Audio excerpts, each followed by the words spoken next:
स्वागत है नए अप्रोच चैनल में। तो आज हम लोग बात करने वाले हैं मणिपुर के ऊपर। मणिपुर जो हमारा स्टेट है वो आज के डेट में आप देख रहे हैं काफ़ी जल रहा है। दोनों गुट आपस में जो लड़ रहे हैं, इसको जानने के लिए हम लोग ये वीडियो बना रहे हैं और इसमें हम दो वीडियो लाएंगे। एक वीडियो में मणिपुर का जो जितना हिस्ट्री ज्योग्राफी जो भी है उसकी इतिहास की बात करेंगे मणिपुर, और दूसरे में बात करेंगे कि आखिर ये घटना हुआ कैसे, क्या ये आज की घटना है या फिर वर्षों सदियों पुराना घटना है। इसको हम लोग बहुत ही सरल भाषा में समझेंगे।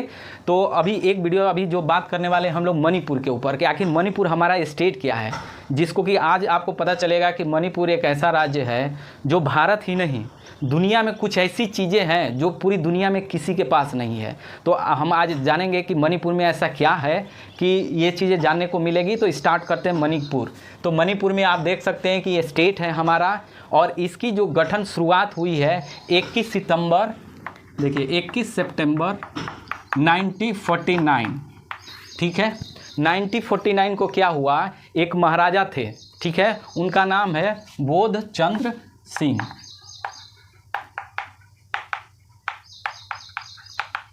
इनका नाम है बोध चंद्र सिंह। ये महाराजा थे, उस समय महाराजा बोला जाता था।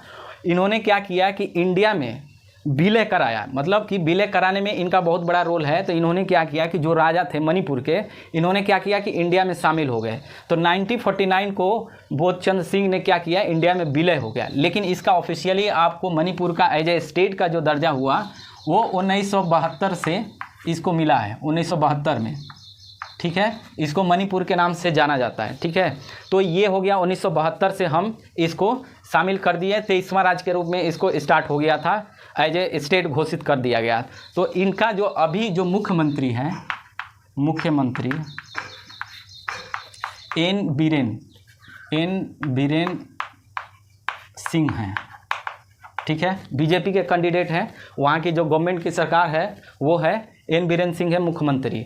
अब बात करते हैं यहाँ पे कि राजधानी इसकी क्या है। राजधानी आप देखिए, राजधानी इम्फाल है।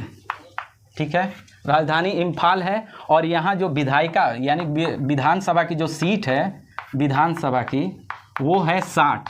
ठीक है, और यहाँ का डेंसिटी है, घनत्व कहेंगे, घनत्व यानी 1 किलोमीटर में कितने लोग रहते हैं, तो 130 स्क्वायर किलोमीटर 1 किलोमीटर में यहाँ लोग रहता है। और पूरा एरिया मणिपुर का आप देखेंगे, ये देखिए यहाँ पे मणिपुर है, मणिपुर है। ये लगभग 95% से भी ज़्यादा क्या है, हिली एरिया है, यानी पहाड़ है बिल्कुल। ये आप देखेंगे बिल्कुल इस तरीके से आपको पहाड़ नज़र आएगा। इसी में मणिपुर एक रिवर भी बहती है जो घाटी में होते हुए बहती है। इस पोर्शन में आप देखेंगे बहुत ही माइनर, आपको 5% से कम में यहाँ पे क्या होगा, प्लेन एरिया आपको मिलेगा, मैदानी एरिया। बाकी सारे सब पहाड़ी एरिया पाए जाते हैं। तो इसमें या तो पहाड़ मिलेगा या घाटी मिलेगी। तो इसी में आप देखेंगे कि इसका घनत्व 130 हो गया। उसके बाद जनसंख्या की बात करते हैं, यहाँ की पॉपुलेशन की बात करते हैं। तो पॉपुलेशन है अकॉर्डिंग टू सेंसस 2011 28.5 लाख है। ठीक है, पॉपुलेशन ज़्यादा नहीं है क्योंकि हिली एरिया है। 28.5 लाख 2011 के अनुसार है। अभी अगर देखा जाए तो 34 लाख इसकी पॉपुलेशन हो गई है आज के डेट में। ठीक है, तो इस तरीके से और लैंग्वेज है, जो भाषा है मणिपुरी, भाषा है मणिपुरी। और ये जो है 8वीं अनुसूची में आप देखेंगे, पढ़ेंगे आप पॉलिटी, तो इसमें 8वीं अनुसूची में क्या किया गया, इसको जोड़ा गया था। और कब जोड़ा गया था, तो 1992 में। ठीक है, 71वें संविधान संशोधन द्वारा, संविधान में संशोधन करके इसको जोड़ा गया था 1992 में। ठीक है, 71वें संविधान संशोधन द्वारा इसको जोड़ा गया था। अब बात करते हैं कि असल में यहाँ पे तो ये हो गया, हमने एक ओवरव्यू लिया। लिटरेसी रेट की बात करते हैं, यानी शिक्षा का, साक्षरता लगभग 80% है। पर कैपिटा इनकम कहा जाए तो लगभग 75,000 के आसपास है, 75,000। ठीक है, तो हमने बेसिक पढ़ा। अब बात करते हैं कि यहाँ पे कौन कौन सी जो समुदाय है यहाँ पे रहते हैं, स्पेशल मणिपुर में कौन कौन है। तो समुदाय की बात करते हैं तो इसमें क्या होगा कि सबसे पहला जो समुदाय रहता है, अब देखिए 2 डिवाइड बटा हुआ है। एक हो गया हिली एरिया और दूसरा है वैली एरिया। अब देखिए हिली एरिया में कौन रहता है, तो कुकी हो गए, हिली एरिया में, और नागा हो गए।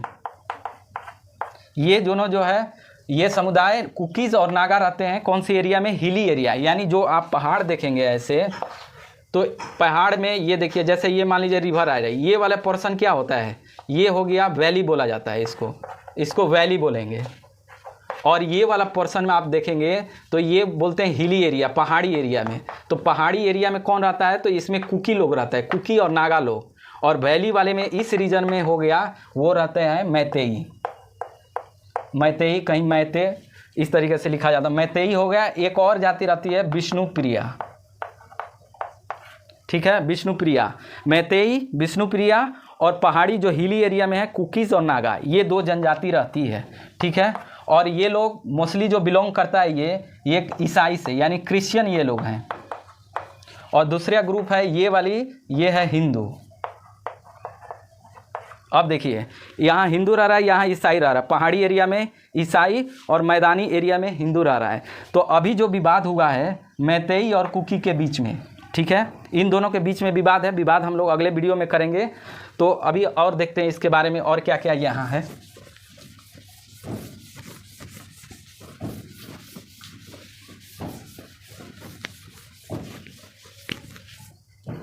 जनजाति हमने देख लिया कि कौन कौन से समुदाय यहाँ पे हिली एरिया, मैदानी एरिया में लोग रह रहा है। अब अगला जो बात करते हैं कि मणिपुर को, मणि मतलब नाम से ही लग रहा है मणि, यानी आभूषण, आभूषण की धरती कहा जाता है, यानी ज्वेलर्स ऑफ लैंड कहा जाता है। आभूषण, आभूषणों का भूमि कहा जाता है इसको, आभूषण की भूमि यानी ज्वेलरी ऑफ लैंड कहा जाता है इसको। किसको? मणिपुर को। और इसको पूर्वोत्तर का द्वार भी कहा जाता है। यानी आप जाएंगे म्यांमार, यानी इस पोर्शन में आप बढ़ेंगे तो यहाँ क्या करता है? द्वार के रूप में काम, यानी पूरा आसियान जो कंट्री है इसको जोड़ने की बात इसी से होती है। तो पूर्वोत्तर का द्वार हो गया, ठीक है। और इसको पूर्व का स्विट्जरलैंड भी बोला जाता है, स्विट्जरलैंड, पूर्व का नॉर्थ ईस्ट का स्विट्जरलैंड भी बोला जाता है।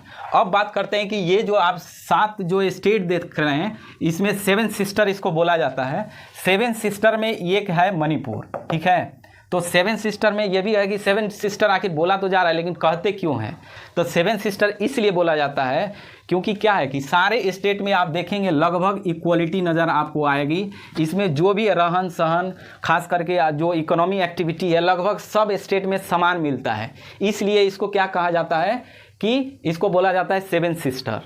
7 सिस्टर इसलिए बोला जाता है कि सबका समान है, हर चीज़ आप एक दूसरे से जुड़ा हुआ रहता है, एक दूसरे का अलग नहीं रह सकता है, इसलिए इसको बोला जाता है 7 सिस्टर। अब बात करते हैं कि 2 ऐसी चीज़ें जो मणिपुर को भारत ही नहीं पूरी दुनिया में क्या करती है, एक अलग दर्जा देती है, अलग इमेज बनाती है। वो है, देखिए यहाँ का एक नेशनल पार्क है केबुला लामजाओ नेशनल पार्क, ठीक है, राष्ट्रीय उद्यान है, नेशनल पार्क। यहाँ पे क्या होता है, फेमस है, आप देखेंगे इसका लोकेशन यहाँ इम्फाल है, इस पोजीशन में आपको ये मिलेगा, ये केबुला लामजाओ नेशनल पार्क। ये फेमस है जिसको बोला जाता है डांसिंग डियर। डांसिंग डियर यानी वहाँ हरिण पाई जाती है, वो डांस करती है, वो विश्व में कहीं नहीं पाया जाता है, ठीक है, उसी को डांसिंग डियर बोला जाता है, ठीक है। और दूसरी जो बात करते हैं इसी का नाम है संगाई, याद रखिएगा, ये यूपीएससी में क्वेश्चन आ चुका है। ये नेशनल पार्क कहाँ, ये बार बार एग्जाम में पूछा जाता है। और संगाई क्या है, तो अभी जो IUCN के लिस्ट में इसको डेंजर के कैटेगरी में रखा गया है, तो इसको बचाने के लिए इस पर क्या हो रहा है, अब तैयारी हो रही है कि कैसे इसको बचाया जाए। तो ये संगाई नाम है डियर का, जिसको डांसिंग डियर बोला जाता है। एक लेक है जिसका नाम है लोकतक, ठीक है, इसको बोला जाता है फ्लोटिंग लेक बोला जाता है। और इसलिए बोला जाता है कि एक फुमडी नाम के, फुमडी एक ग्रास होता है जो पूरा लेक में पाया जाता है, बिल्कुल ढका हुआ रहता है, उसीलिए इसको क्या बोला जाता है, फ्लोटिंग लेक बोला जाता है। ये पूरी दुनिया में फेमस है और इसको देखने के लिए यानी टूरिज़्म के लिए बहुत इम्पोर्टेंट होता है, क्योंकि इसको देखने के लिए पूरी दुनिया से लोग आता है। ये लोकतक और ये नेशनल पार्क, ये दोनों बहुत इंपॉर्टेंट है, कहीं भी विश्व में कहीं भी नहीं पाया जाता है ऐसा लेक। तो ये फेमस है हमारा मणिपुर के लिए। सोचिए इतना बढ़िया स्टेट है और इस तरीके से इंसिडेंट हो रहा है, तो कहीं ना कहीं क्या है, वहाँ के लिए बहुत प्रॉब्लम है, हम सब के लिए है। अब बात करते हैं इकोनॉमी की, अर्थव्यवस्था की बात करते हैं। इकोनॉमी कैसा है यहाँ पे? तो इकोनॉमी आप जानते हैं कि हिली एरिया में है, तो इसमें एग्रीकल्चर भी है, कृषि भी होती है, एग्रीकल्चर।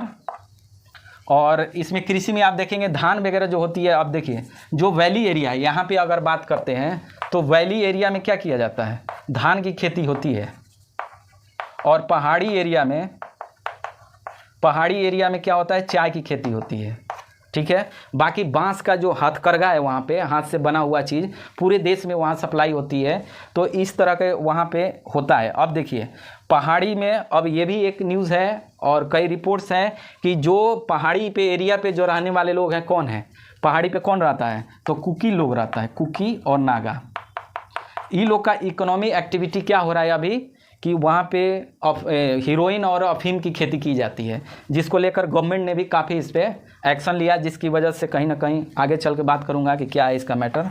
तो ये कुकी लोग है जो बिल्कुल पहाड़ एरिया पे रहता है और वहाँ पे चाय खेती होती है। और मैदानी एरिया है, थोड़ा सा इस भाग में मैदानी है, और ये मैदानी भाग में क्या होता है कि धान की खेती होती है। तो ये हमारा ये इसके बारे में इंफॉर्मेशन है। और आगे बढ़ते हैं इसमें कि वर्क फोर्स में महिलाओं का, फीमेल का बहुत बड़ा रोल है, यानी पुरुषों से ज़्यादा महिलाओं का यहाँ रोल होता है। यानी जितना इकोनॉमिक एक्टिविटी है महिलाएं लोग ज़्यादा करती है। और स्टेट के पूरे देश की भी बात करें तो ये लोग का सबसे ज़्यादा परसेंटेज है वर्क फोर्स में फीमेल्स का, यहाँ मणिपुर में। जबकि और स्टेट में आप देखेंगे बिल्कुल इसके अपोजिट मिलेगा। इसीलिए इस लोग को स्ट्रॉन्ग भी माना जाता है, काफ़ी स्ट्रॉन्ग माना जाता है पुरुषों की तुलना में। ये लोग सारा काम करते हैं, क्योंकि हथकरघा वाला है, सारा बना बनाया चीज़ जो बांस से बनाए जाते हैं या और भी सारी चीज़ें जो की जाती है, तो उसमें महिलाओं का बहुत बड़ा रोल होता है। तो ये लोग काफ़ी वर्क फोर्स में महिलाओं को देखा जाए तो बहुत बड़ा रोल है। तो ये चीज़ें है कि जो हमारे मनी के ऊपर में मैंने बहुत छोटा सा, बहुत समराइज़ करके इसको कंसाइज किया है कि जो बेसिक इन्फॉर्मेशन है कम से कम दिया जाए कि हमारे जो स्टेट है मणिपुर वो कितना इम्पोर्टेंट है, कैसा है। फिर मैं अगले वीडियो में बात करूंगा कि आखिर यहाँ जल क्यों रहा है, क्या विवाद हुआ है, उसकी भी बात करूंगा अगले वीडियो में। तब तक के लिए थैंक यू सो मच।